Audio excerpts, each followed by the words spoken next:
Hi, everyone. This is Greg Brooks with Rocket Station. You're listening to the Jess Get Hired podcast. You're listening to the Jess Get Hired podcast. Make sure that you like the podcast and share it with all your friends. I can't wait to hear what you think. Hey everyone, welcome to episode 64 of the Jess Get Hired podcast, your gateway to a thriving career and a strategic resource for businesses navigating the ever-evolving world we call hiring. If you're a seasoned professional charting your career path, or maybe you're a business looking to understand the latest hiring trends, this podcast was made just for you. I'm your host, Jessica Fiesta George. I have nearly 2 decades in the talent industry, and I help guide you through the dynamic landscape of careers. I also love to help people just like you get ahead in the workplace, and I also like to help hiring managers and businesses hire better and stronger than their competition. Today's episode, we're talking about attracting next generation talent through pay transparency. Well, don't forget, hit that subscribe button if you like conversations like this. Share this show with your network so you can stay updated on latest episodes. Head over to my website if you'd like to learn more, jessgethired.com. Also, connect with me on LinkedIn, Jessica Fiesta George. Now, speaking of staying ahead, have you guys experienced the magic of the world's first productivity shot? I have been talking about this since the beginning of the new year. This is called Magic Mind. If you head over to magicmind.com/hired, that's a special link just for you for listening. You can discover how Magic Mind's matcha-based energy shot is infused with so many great ingredients, a lot of organic ingredients, also nootropics, adaptogens, and that can help you boost your productivity without the crash. Now, today's episode, we're talking about attracting next-gen talent with pay transparency, and I really can't do this alone. So I brought in an expert with me. His name is Cary Sparrow. He is the founder and CEO of a company called Wagescape, and they are a company that's at the forefront of revolutionizing labor market intelligence. Cary's going to talk to us about his non-traditional career path to founding Wagescape, and then we're going to talk about the critical role of pay transparency in recruiting. We're also going to uncover challenges if you're a job seeker and you want to navigate compensation data that you might find online and how to negotiate your salary. And we're going to talk about how organizations can also leverage pay transparency to enhance recruiting strategies and just stay ahead of the competition. Well, if you're ready for an insightful discussion that's going to equip you with a lot of great tips, a lot of advice, and if you want to elevate your hiring game, buckle up, join me on this conversation with Cary Sparrow with Wagescape on the Just Get Hired podcast.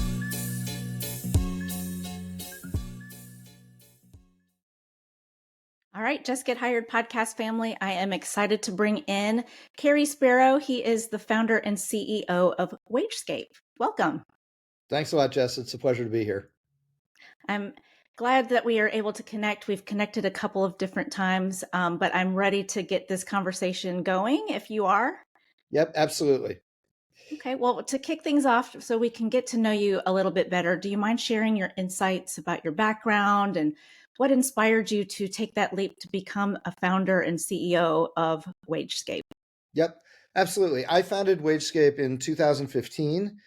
Prior to that, I had a bit of a, what people kind of call a non-traditional career. I was trained, way back in college as a computer engineer. And then I went into the Navy and was a nuclear submarine officer for a while, about 8 years. And then after that, I got into consulting, worked my way up to become a managing partner at one of the bigger consulting firms in the world, and then made the leap onto the corporate side where I was an exec at a pretty large global manufacturing and financial services company based here in Minneapolis, which is where I live, for about 8 years. And in that job, I was responsible for upgrading our HR infrastructure worldwide in about 65 countries, about 65 different businesses. And Wow.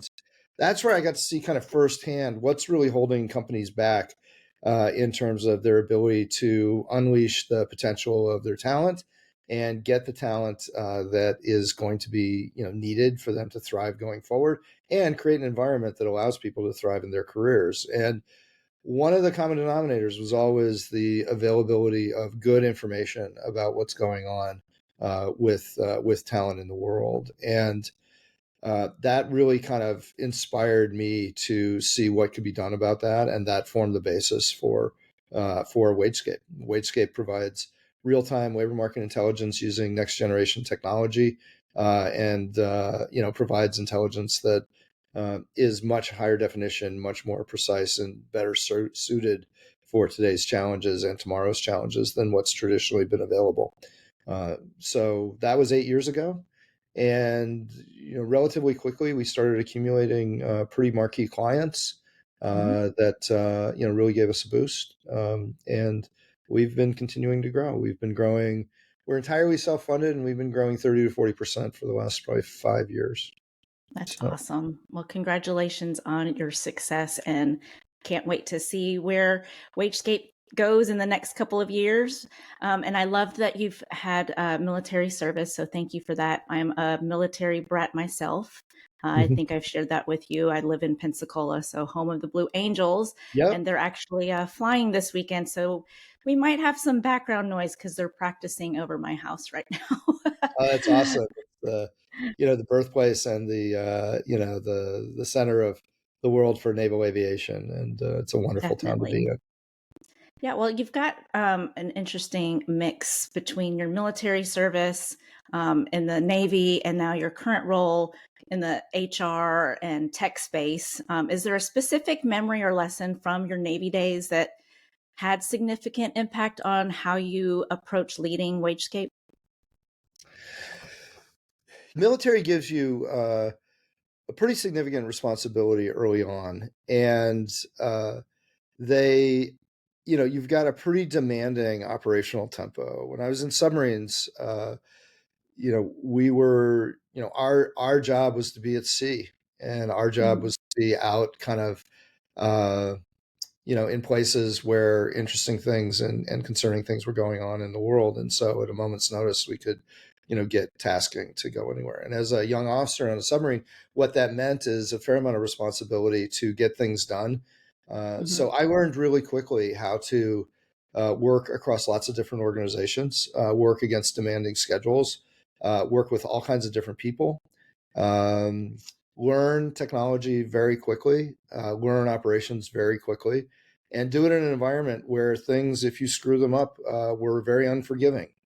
Mhm. Uh, and so, all those things really served me well later on in lots of different settings, whether it's managing big projects or being able to relate to, when I was in consulting, being able to come in and learn a situation very quickly for clients that I'd never worked for or industries I'd never been exposed to. And now here at Wagescape, the ability to relate to lots of different organizations and lots of different people around the world. That's great. So we've titled this podcast episode Attracting Next Gen Talent with Pay Transparency. And I see this all the time online. A lot of companies haven't embraced it yet. And a lot of employers, or I'm sorry, potential candidates are really craving to see more of the pay ranges advertised whenever they see a job posting. But it's no secret that compensation data is all over the map, and I'm sure you've seen this before. Job seeker like Indeed, Glassdoor, or salary.com, or just taking to the internet to find out what a specific role is paying. So for job seekers that are navigating that information jungle, is what I call it, how do you suggest that they find that gold amidst all of the noise? Are there specific steps that they can take or that you suggest to verify accuracy of data? Well, there's lots of different sources for information, as you said, many of which are not that good, some of which are too broad. So on average, job listings, when they have pay data, the ranges are 25 to 30% wide.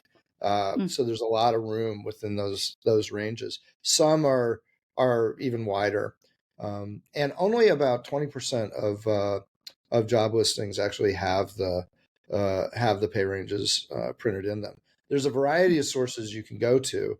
to kind of equip yourself. You can look at the job listings themselves. You can look at I would recommend looking across multiple boards and then triangulating, so to speak, or combining kind of what you're learning to get a sense. Also, pay attention to which skills are really driving the pay, because the pay ranges are heavily influenced by the kinds of skills and experience that you have. So if you're starting off with relatively low experience, you can count on coming in at relatively low in the range. Whereas if you've got more experience or you've got higher demand skills, then it really pays to be equipped with understanding kind of what the value of those skills are. So being able to kind of fine tune in based on your most marketable points to see what the market is paying for those, I think is a really important step, especially for folks that have one or two career experiences under their belt. Okay. Those are good tips. Well, if you are a job seeker and you find yourself in an interview and the salary that the employer is offering didn't quite match what you saw on the platforms, how should job seekers maybe navigate that type of situation? Or what would be your advice for them on addressing that gap that they found between the expectation and what reality is? Yeah, so there's a few factors to consider there. And one is it always pays to show that you've done your homework. And I always welcome it when people want to um, work to negotiate their pay when I'm hiring somebody, because it says they've done their homework. It says they have confidence in their own abilities. They've looked at the market and they've done enough to understand what I'm looking for. And I think most employers are like that. This is a test for the employee, the future employee, so the job seeker, as well as the employer. So how the employer reacts to these kinds of questions tells you a lot about what it's going to be like to work in that organization. I think starting by just an observation that, and the observation can be, here's what your published range was. Help me understand why I'm lower in that range. Because Okay, I would have that's good. expected, because of X, Y, and Z, to be, higher in the range. You can also compare that range to what else is in the market. This is a little bit tricky because if they've published a range to start with, hmm then you should have known going in that that's what the range is. And if you're trying to negotiate outside of that range, then that you know there are employers that would have said, well, that was something that we were very clear on up front. But if there was no Absolutely. published range to start with, it pays to be able to say, here's what I've seen in the market, and so help me understand kind of why you've picked that range. It's never a problem to be able to say, here's what I understand, and help me understand what you're doing. hmm There's another dimension to this, though, that served me really well in my career, which is, do you want to be paid the maximum amount for what you're worth right now? Or do you want to be perhaps slightly underpaid for what you're worth? And different people have different preferences on this, and different Okay. jobs warrant, I think, a different approach on this. But I will tell you, my personal experiences, I've always preferred to be just slightly underpaid, because this is not the last pay conversation you're going to have with that organization. And it's always better to be in a position where you are slightly underpaid than if you're being viewed as overpaid, in terms of whatever comes next, is my own experience. If you're getting offered something that is substantially below what you're worth, you shouldn't accept it unless there's other reasons why you need to do that.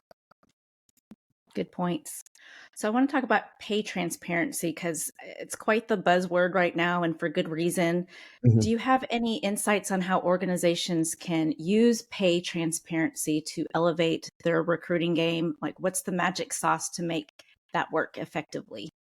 Yeah. So this is something over the last probably year and a half has been gaining a lot of attention. And I would say, particularly over the last 3 to 4 months, has been getting even more attention. To put this in context, the number that I quoted, about 20% of job listings having pay ranges in them, that doesn't sound like very much, and it's not. But compared to a year ago, it was about 8%. Oh, So wow. employers are starting to get the message and are starting to put ranges in. There's still relatively wide ranges.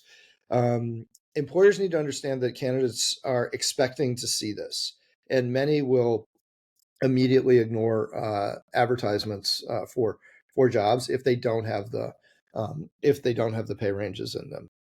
Also, the organizations, the services that publish advertisements for jobs for you as Mhm. an employer, a lot of times are expecting employers to provide that range and will help, quote unquote, help you by populating a range if you don't. We, as a data service, um, specializing in real time pay intelligence, we get asked a lot from job boards and job advertisement services to provide them with pay ranges for different jobs in different markets that they can use as suggestions to the employers that are using their platforms to publish their job ads. So, job seekers are expecting this.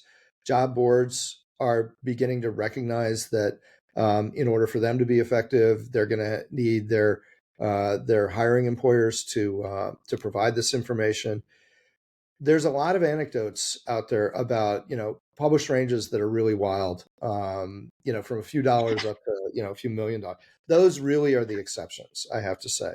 But Mhm. the and everybody loves to take on extreme examples when they are skeptical about something. But the reality Right. is that this trend is moving in a forward direction, and from an employer standpoint, you really have to be able to back up what's in the range, because when job seekers look at a range, they're going to assume that they're going to come in at the high end of that range. And most of the times the employers are thinking that the new hires are going to come in at the low end of the range. Um, Mhm.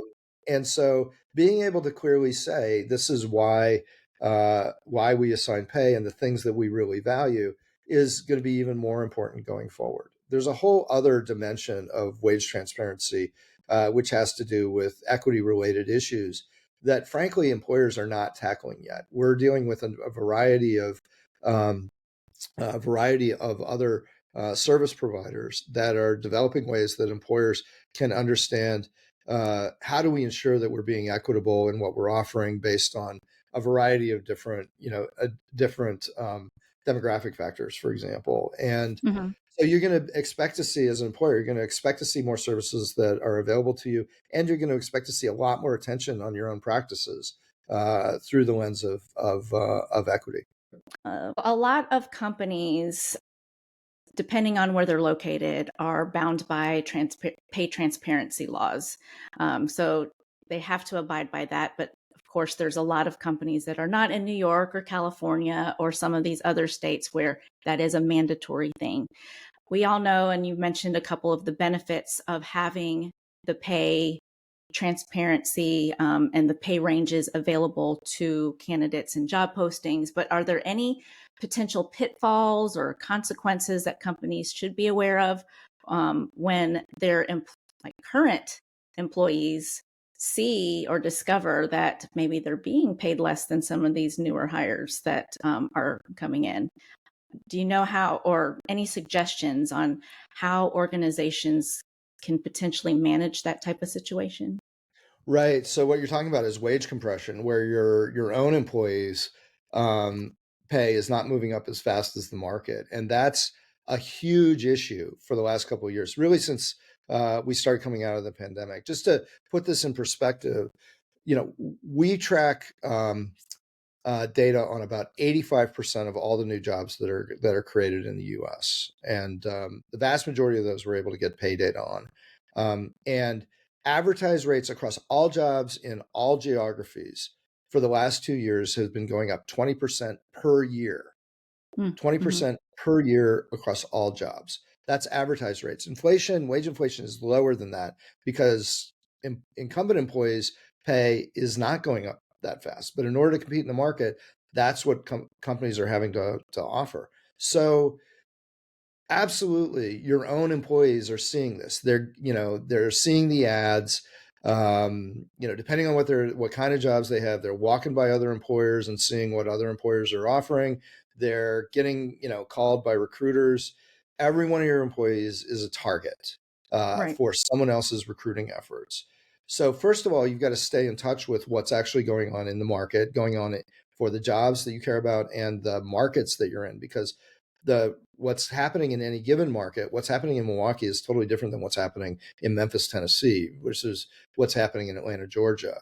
For the same jobs, same industry, the pay changes can be completely different. So you've got to stay up on what's happening there. And then you've got to, most employers have had to take a really hard look at their own pay practices. The reality is many just cannot afford to bring their current employees up to speed, up to pace with what the market is demanding. So it's a struggle, which means that in addition to accelerating kind of your own wages, which is kind of a reality, you've also got to look at why are your employees working for you? Why do they choose to stay with you?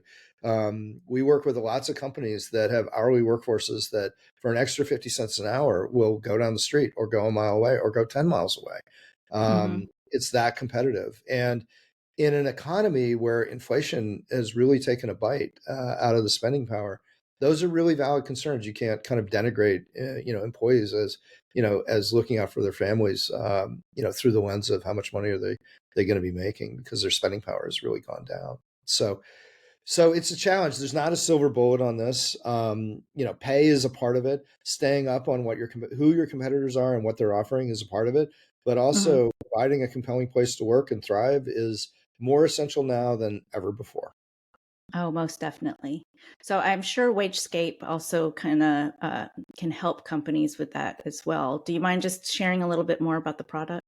Yeah, absolutely. So what we do is we collect information on what companies are hiring for and what companies are paying for those jobs on a massive scale. I mentioned we track in the US about 85% of all new jobs that are being created. That number is actually creeping up. Worldwide, we track data from about 57 countries at similar scale. And we're able to then see at a very high proportion of those what companies are expecting to pay for those jobs. And so we have several types of products that are built on top of this data platform. One is a set of portal and reporting products that allow our clients to be able to see for any job in any location, any level of experience, any configuration of skills, what the current rate is, what the trends on those rates are, what skills drive the pay, who the competitors are, because your competition for your talent is now very different than what you might have thought of it in the past. And so it provides very immediate access to be able to see what's going on in the areas that I care about. That's one thing that's one of the products we have. We've got a variety of other reporting products that are designed for if you're a compensation team in a company or a recruiter in a company, or you have a recruiting firm or a consulting firm, reporting products that allow you to communicate to your own clients and constituents. Here's what's going on in the market so that they can stay informed and you can help keep your expectations in sync instead of having a lot of conflict when you have to tell them here's what the market will bear and they were expecting something totally different. So we've got a variety of products there. We update this data every day. So we're tracking data from millions of web pages every single day, consolidating it. We're the most comprehensive and most real-time source for hiring and pay intelligence that's available. The other things that we offer is if you've got a pretty savvy analytics team already, you've been investing in talent analytics, business intelligence, compensation analytics, we actually have products that offer you direct access to our underlying data platform. So you get the keys to the kingdom in terms of our entire data environment, and can bring that in and analyze it in ways that best suit your business. And we've got that's where we probably make about 2/3 of our revenue comes from that kind of service. That's awesome. Well, you've got a great product. I've seen a demo, so I've seen it firsthand. And I think it will definitely put people in a more competitive space if they're able to utilize the data that you have and be better internal consultants, or if they do consult within or across other organizations, be able to deliver the competitive data that you're able to get. I mean, I was blown away with the demo, so I do appreciate that. But Yeah. Are there exciting trends that you foresee in the world of compensation and HR? I mean, you're in this space now. How is Wagescape gearing up to stay ahead of the curve? And do you see other trends happening? Yeah, there's a bunch. There's a whole bunch I could talk about. From an economy standpoint, I think that the whole issue around remote work is nowhere close to being sorted out. Mm. And so there's lots of factions around what should be happening around remote work. But the reality is there are some companies and some leaders that want to bring employees back into the office. There are other, now 3 years, post pandemic almost, where entire companies have formed with, built around remote work. And there's a huge swath of the population that's used to not having to go into the office and not having to deal Yeah. with commutes and not having to update their wardrobes regularly and having flexibility around childcare and, all kinds of things, where those expectations are not going to just reset to what was previous. And so I think that there's really a lot of volatility in the whole concept of how it's remote work Mhm. going to play out, and I don't see it playing out into any kind of equilibrium for several years. From a comp standpoint, what that means is that's also not sorted out is how do you pay people based on where they are. Like my team, for Sure. example, is an entirely virtual team, and we use market rates to figure out what people should be paid. But a lot of companies are coming from an environment where the rates that they set are not very localized. And Mm. True.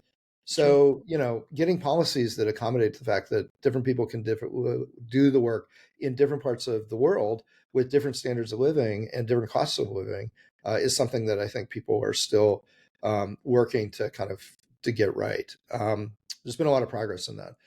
Also in terms of like market intelligence, the world Mhm. that we live in, there's some really exciting stuff. One is what I would call embedded intelligence, which is rather than having to go out, and use a new software product like our portal product, that you have to learn, and it's really functional and has a lot of real capability and a lot of insight, but it still is kind of another tool. You're going to be seeing more and more embedded intelligence, which is intelligence where you don't even have to think as a user to ask the question. The answer will be available to you. An example of this is what we're doing in the recruiting space, where building APIs into recruiting platforms so that Mm. when recruiters open up a requisition for a new job, it is automatically populated with the today's local pay rates for that job in the market, with the ability to kind of drill in then to see who are the competitors, who else is hiring for those jobs, and Excellent. then more intelligence as well. So that kind of embedded intelligence, I think you're going to be seeing on a much broader basis going forward, and we're at the forefront of that. Everybody brings up AI, right? Yes. So we're in the business of AI too. We use AI to help really draw out insights in terms of what companies are hiring for and what they're paying for. All that Mhm. is kind of behind the scenes, but where AI is really making the splash these days is on the front end. So folks like ChatGPT and Bing and other generative AI solutions, large language models, um, are really kind of blown away by the potential there. But those models are only as good as the data that they're built upon. And so Right. when you're looking at kind of creative applications, they tend to be very strong. But when you're looking at things that are based on facts, especially facts that are changing over Mhm. time, then those models have a real weakness if they're not attached to a curated set of high quality data. And that's where we're developing and playing in, is using the large language interface to be able to tap into real time marketing that's reliable, that's credible, that is transparent.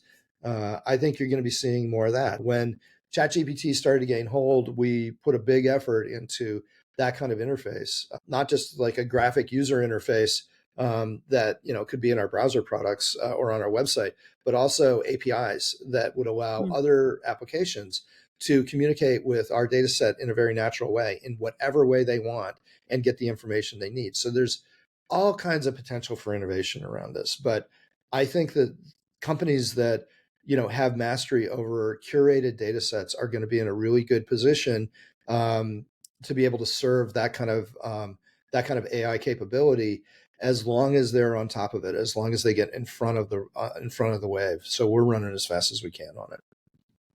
Awesome. Well, before we wrap up, any exciting projects, developments on the horizon, or anything you want to share with our listeners? I founded Wagescape because I just felt like there was a ton of potential for innovation when you have better information about a market that really touches every one of our lives. And I think you're going to be seeing all kinds of new products. There's going to be noise and tension as a result of that, but we've got a very bullish and very excited outlook on the future. Well, congratulations on all of your success. I can't wait to see where this company goes in the next couple of years, because this is definitely important information that both job seekers and employers need. And compensation is just always top of mind for everybody, especially these days. Yeah. But I'm going to share in the show notes your website, any of the ways that we can find you and the company. But your insights, Cary, have been incredibly valuable to our audience, especially for me. And I'm really excited to share this conversation. So thank you so much for being a part of the show. Thanks for inviting me to be a part of your show.